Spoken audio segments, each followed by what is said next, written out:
When it comes to propulsion, the principles are the same, but the specific strategies that swimmers use can sometimes be different. And this will depend on the event that swimmers are swimming as well as their physical characteristics. If swimmers are really strong and they're swimming a short race, they will often choose to use a different strategy as compared to a weaker swimmer who is swimming a longer race. And while it can be tempting to try to have all swimmers swim the same way, more often than not, that results in swimmers not achieving their potential. Hi everyone, Andrew here, helping you help your swimmers get faster. Creating propulsion is all about using a big surface area to move a lot of water over a long range of motion at high speeds. And the better swimmers can execute on all of those skills, the faster they're going to go. Of course, there's different ways to get the job done. And what's traditionally thought of as the most effective way to make that happen is with the high elbow, early vertical forearm pull. And so that's where swimmers set up the stroke really early and then hold those positions for as long as they can.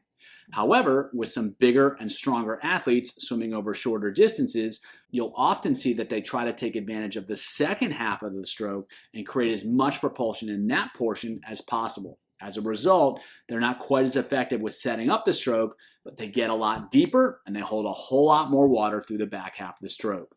Let's check it out.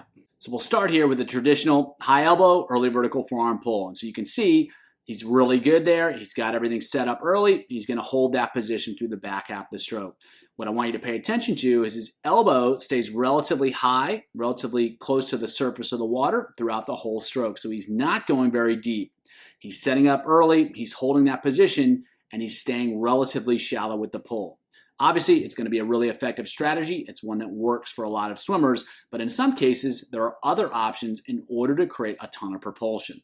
Now, this swimmer is a 4-time Olympic medalist in the 50 freestyle, and he is on his way towards a world championship in this footage. And as you can see, he's driving down, but he's getting very deep, but that allows him to create a really big surface area from about here all the way through the back of the stroke, and he's going to be able to move a ton of water during the second half of the stroke as opposed to the first half of the stroke. So in comparison to the swimmer we just saw, this swimmer is getting the hands much deeper, and that allows him to be much more effective during the back half of the stroke, although he gives up a little bit in the front, but that allows him to be really good in the back.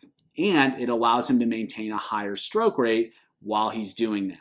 Of course, the catch is by getting those hands deeper, by holding water in the back of the stroke, he's got to be a lot stronger, he's got to create a lot more force, and it's going to be a lot less sustainable. But he's a really big guy, he's really strong, and he's racing over 50 meters, and so sustainability isn't really a concern at all. So he's using the same principles, he's creating a big surface area, he's holding that for a pretty long range of motion, he's just doing so in a different way at different point in the stroke. He's keeping it deep and he's being really, really good in the back half of the stroke, moving a ton of water by getting the hand and the arm really deep and then keeping that forearm facing back through the back half of the stroke. So same principles, different strategy because it's a different context. Stronger swimmer, shorter distance, you get a different stroke. Now we can see the same dynamic in butterfly.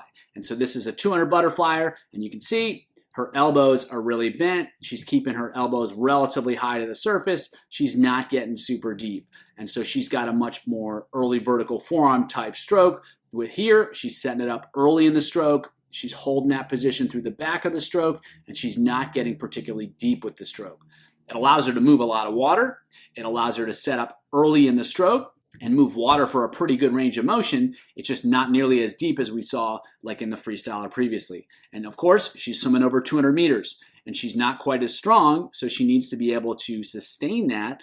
A lower force stroke is going to be a lot more sustainable, it's going to be a lot more efficient, and that means she's going to be able to create a lot of speed, but she's going to be able to hold that throughout the entire 200, which is the key point. So she's still satisfying the same principles, she's just doing so in a way that allows her to be successful. In contrast, we have the 50-meter butterfly, and this is swum by a sprint butterfly specialist who doesn't even swim the 100 butterfly. And so as you can see, He doesn't care about efficiency. He's a lot stronger, and as a result, he's pressing through the front of the stroke, but the back half of the stroke, those hands are deep, and that's allowing him to move a lot of water there and be really powerful in the back half of the stroke. So again, not setting it up nearly as well by traditional standards in the front of the stroke, but that setup allows him to get deep with the arms, to get straighter with the arms, and that allows him to move a ton of water during the back half of the stroke.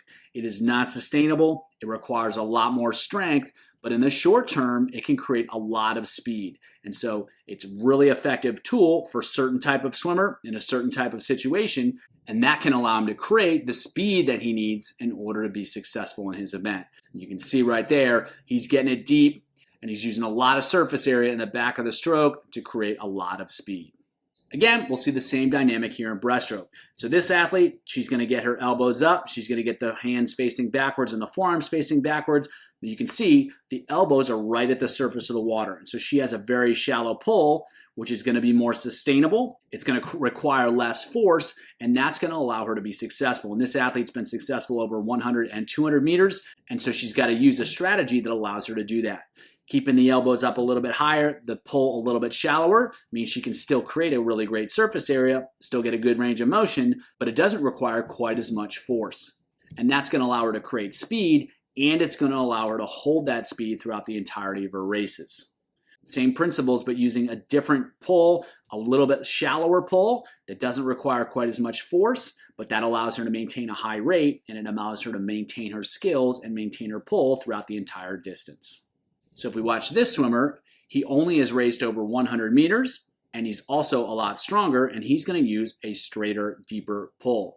While he may not be setting up his stroke quite as early, he's getting his hands deeper, his arms deeper, and that's allowing him to create a lot of force during the second half of the pull.